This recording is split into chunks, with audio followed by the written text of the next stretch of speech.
Hi hello friends, welcome back to our channel. ನಿನ್ನ ಜೊತೆ ನನ್ನ ಕತೆ ಒಂದು ಸೂಪರ್ ಡೂಪರ್ ಸಂಚಿಕೆ ನೋಡ್ಕೊಂಬರೋಣ. ಸಂಚಿಕೆ ಆರಂಭದಲ್ಲಿ ಏನಾಗುತ್ತೆ ಅಂತಂದರೆ, ಇಲ್ಲಿ ಸಂಗೀತಮ್ಮನವರು ಮನೆಗೆ ಬರ್ತಾರೆ. ಮನೆಗೆ ಬಂದಾಗ ಅಜ್ಜಿ ಇದ್ದವರು ಹೇಳ್ತಾರೆ, ಸಂಗೀತ ನೀ ಮನೇಲಿ ಇಲ್ದಿರೇನೆ ಏನಂತಂದರೆ ನೀರು ಹಾಕದೆ ಹೇಗೆ ಬಾಡೋಗಿರುತ್ತಲ್ಲ ತೋಟ, ಹೂದೋಟದ ಥರ ಆಗೋಗುತ್ತೆ ಈ ಮನೆ.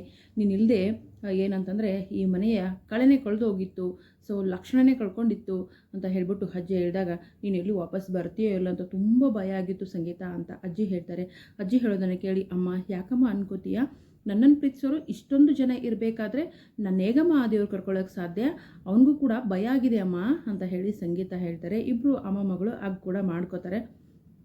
ಎಲ್ಲರೂ ಕೂಡ ಹೀಗೆ ಮಾತಾಡ್ತಿರ್ಬೇಕಾದ್ರೆ ಶ್ರವಣು ಮತ್ತು ನಮ್ಮ ರಾಮವರು, ಅಜಿತ್ ಅವರು, ನಾಚಿ ಪ್ರತಿಯೊಬ್ಬರು ಕೂಡ ಸಂಗೀತನ ಬರುವಿಕೆನ ಕಾಯ್ತಾ ಇರ್ತಾರೆ. ಕಾಯ್ಕೊಂಡು ಅವ್ರಿಗೆ ಒಂದೊಂದು ಮಾತುಗಳನ್ನು ಕೂಡ ಹೇಳ್ತಿರ್ತಾರೆ. ಮತ್ತೇನಾಗುತ್ತೆ, ನಚ್ಚಿ ನೋಡು, ನಾನು ಈಗ ಮನೆಗೆ ಬಂದೆ ತಾನೆ, ಇನ್ನು ಮುಂದೆ ನಿನ್ನ ಮದುವೆ ಮಾಡೋದೆ ಅಂತ ಹೇಳ್ತಾರೆ. ಅಯ್ಯೋ ಅಮ್ಮ, ನೀನು ಸಂಪೂರ್ಣವಾಗಿ ಹುಷಾರಾಗಿಲ್ಲ, ಸದ್ಯಕ್ಕೆ ಈ ಮದುವೆ ಬೇಡ, ನೀನು ಸಂಪೂರ್ಣವಾಗಿ ಗುಣವಾದ ಮೇಲೇ ನಾನು ಮದುವೆ ಆಗೋದು ಅಂತ ಹೇಳ್ತಾರೆ. ಅಲ್ಲ ಕಣೋ, ನನಗೇನೋ ಆಗಿದೆ ನೋಡೋ ಎಷ್ಟು ಚೆನ್ನಾಗಿದ್ದೀನಿ ಅಂತ ಹೇಳ್ತಾರೆ. ಅಮ್ಮ, ನಚಿ ಆಲ್ರೆಡಿ ಡಿಸೈಡ್ ಮಾಡಾಗಿದೆ ಅಮ್ಮ, ನೀನು ಇನ್ನೂ ಸಂಪೂರ್ಣವಾಗಿ ಗುಣ ಆಗಬೇಕು ಅಂತ ಹೇಳ್ತಾರೆ ನಮ್ಮ ಅಜಿತ್ ಅವರು. ಇಲ್ಲಿ ರಾಮ್ ಅವರು ಕೂಡ ಹೇಳ್ತಾರೆ, ಸಂಗೀತ ನಿನಗಾಗ ಅನ್ನಿಸ್ತಿದೆ ಅಷ್ಟೇ, ನೋಡು ಎಷ್ಟೊಂದು ಸೊರಗೋಗಿದೆಯಾ, ಈ ರೀತಿ ಮತ್ತೆ ಮದುವೆಯಲ್ಲಿ ಡ್ರೆಸ್ ಮಾಡಿಕೊಂಡು ಓಡಾಡಿದ್ರೆ ಬಂದವ್ರ ಮುಂದೆ ಚೆಂದ ಕಾಣಿಸುತ್ತಾ ಅಂತ ಹೇಳ್ಬಿಟ್ಟು ಈಗ ಒಬ್ಬೊಬ್ಬರು ಒಂದೊಂದು ಮಾತು ಹೇಳ್ತಾರೆ. ಇನ್ನೇನು ಎಲ್ಲರೂ ಒಂದೇ ಥರ ಮಾತಾಡ್ತಿದ್ದೀರಲ್ಲ, ದೇವಯಾನಿ ಅಂತ ಕೇಳ್ತಾರೆ. ದೇವಯಾನಿ ಕೂಡ ಆ ದೇವರು ಗುಡಿಯಲ್ಲಿ ಇದೆಯೋ ಇಲ್ವೋ ಗೊತ್ತಿಲ್ಲ.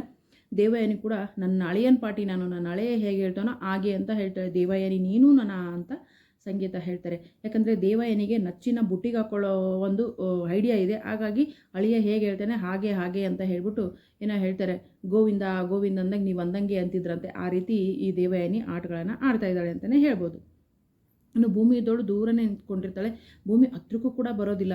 ನಾನು ಬಾಮ ರೆಸ್ಟ್ ಮಾಡ್ಬಾ ಅಂತ ಹೇಳಿ ಒಳಗಡೆ ಕರ್ಕೊಂಡು ಹೋಗ್ತಾರೆ. ಎಷ್ಟು ಅಂತ ನಿಂತ್ಕೋತೀಯ, ನಿನಗೆ ಸ್ಟ್ರೈನ್ ಆಗುತ್ತೆ ಬಾ ಅಂತ ಕರ್ಕೊಂಡು ಹೋಗ್ತಾರೆ. ನಾನು ನಿಮ್ಗೆ ಜ್ಯೂಸ್ ತೊಗೊಂಡು ಬರ್ತೀನಿ ಅಂತ ಹೇಳ್ತಾಳೆ. ಯಾರು ನೀನು ಅಂತ ಕೇಳ್ತಾರೆ ಸಂಗೀತ. ಎಲ್ಲರಿಗೂ ಶಾಕ್ ಆಗುತ್ತೆ. ಓಹೋ, ಇದು ಗುಳಿಗೆ ಪ್ರಭಾವ ಇರ್ಬೋದು. ಅಂಜು ನೋಡು, ಈ ಸಂಗೀತಂಗೆ ಇವಳು ಯಾರು ಅನ್ನೋದೇ ಮರ್ತೋಗ್ಬಿಟ್ಟಿದೆ ಅಂತ ಹೇಳ್ಬಿಟ್ಟು ಒಂದು ಕ್ಷಣ ಈ ದೇವಯಾನಿ ಮತ್ತು ಅಂಜು ಫುಲ್ ಹ್ಯಾಪಿ ಆಗ್ತಾರೆ. ಸಂಗೀತಮ್ಮ ಏನು ಹೀಗೆ ಹೇಳ್ತಿದ್ದೀರಾ ಅಂತ ಸತ್ಯ ಹೇಳ್ತಾರೆ. ಎಲ್ಲರೂ ಒಂದು ಕ್ಷಣ ಶಾಕ್ ಆಗ್ತಾರೆ. ಅಲ್ಲ ಯಾರು ಅಂತ ಇವಳು, ಇದೇನು ಸಂಗೀತಮ್ಮ ಈಗ ಕೇಳ್ತಿದ್ದೀರಾ, ಇವಳು ನಿಮ್ಮ ದೊಡ್ಡ ಸೊಸೆ ಭೂಮಿ ಅಂತ ಹೇಳ್ತಾರೆ. ಭೂಮಿನಾ, ನನ್ನ ದೊಡ್ಡ ಸೊಸೆನಾ, ಹೌದಾ ಅಂತ ಹೇಳ್ತಾರೆ. ಸಂಗೀತ ಏನಾಯಿತು, ಯಾಕೆ ಹೀಗೆ ಮಾತಾಡ್ತೀಯ ಅಮ್ಮ, ಆರ್ ಯು ಆಲ್ ರೈಟ್ ಅಂತ ಹೇಳ್ಬಿಟ್ಟು ನಚ್ಚಿ ಕೂಡ ಕೇಳ್ತಾರೆ. ನಾನು ಚೆನ್ನಾಗೇ ಇದ್ದೀನಿ ಕಣೋ, ಇವಳು ನನ್ನ ದೊಡ್ಡ ಸೊಸೆ ಅಂತ ಹೇಳ್ತೀರಾ. ನಾನು ಬಂದಾಗಿಂದ ಗಮನಿಸ್ತಾ ಇದ್ದೀನಿ, ಎಲ್ಲರೂ ನನ್ನ ಮಾತಾಡಿಸ್ತಿದ್ದೀರಾ, ಎಲ್ಲರೂ ನನ್ನ ಯೋಗಕ್ಷೇಮ ವಿಚಾರಿಸ್ತಿದ್ದೀರಾ, ಆದರೆ ಇವಳು ಒಂದು ಮಾತಾದರೂ ಅತ್ತೆ ಅಂತ ಕರಿತಿದ್ದಾಳ. ಯಾರೋ ಅರ್ಶಿನ ಕುಂಕುಮಕ್ಕೆ ಮನೆಗೆ ಬಂದಂಗೆ ಇಲ್ಲಿ ಬನ್ನಿ ಅಲ್ಲಿ ಬನ್ನಿ ಕೂತ್ಕೊಳ್ಳಿ, ಜ್ಯೂಸ್ ತರ್ತೀನಿ ನೀರು ತರ್ತೀನಿ ಅಂತ ಹೇಳ್ತಿದ್ದಾಳೆ. ಒಂದು ಬಾರಿನಾದರೂ ಅತ್ತೆ ಅಂತ ಕರೆದ್ಲೇನೋ ಇವಳನ್ನ ಅಂತ ಹೇಳ್ಬಿಟ್ಟು ಕೋಪ ಮಾಡ್ಕೋತಾರೆ. ಕೋಪ ಮಾಡ್ಕೊಂಡ ತಕ್ಷಣ, ಅಯ್ಯೋ ಅತ್ತೆ ಅಂತ ಕರೆದ್ಬಿಡಮ್ಮ ಭೂಮಿ ಅಂದ ತಕ್ಷಣ, ಅತ್ತೆ ಅಂತ ಹೇಳಿದ ತಕ್ಷಣ ಹೋಗಿ ಬಾಚಿ ತಪ್ಕೊಂಡ್ಬಿಡ್ತಾಳೆ. ಭೂಮಿ ಮತ್ತು ಸಂಗೀತ ಇಬ್ಬರು ತಪ್ಕೋತಾರೆ. ಕ್ಷಮಿಸ್ಬಿಡಿ ಅತ್ತೆ, ನನಗೆ ನೀವು ಮನೆಗೆ ಬಂದಿರೋ ಖುಷಿಲಿ ಏನು ಮಾತಾಡಬೇಕು ಹೇಗೆ ಮಾತಾಡಬೇಕು ಅಂತ ನನಗೊಂದು ಗೊತ್ತಾಗಲಿಲ್ಲ ಅತ್ತೆ, ಕ್ಷಮಿಸಿ ಅತ್ತೆ ಅಂತ ಹಾಳಕ್ಕೆ ಶುರು ಮಾಡ್ತಾಳೆ. ನನಗೆ ಗೊತ್ತಾಗುತ್ತೆ ಭೂಮಿ ಅಂತ ಹೇಳ್ಬಿಟ್ಟು ಅಯ್ಯೋ ಉಚ್ಚಿ ಇಷ್ಟಕ್ಕೆಲ್ಲ ಹಾಳಬೇಡ ಅಂತ ಹೇಳ್ತಾರೆ.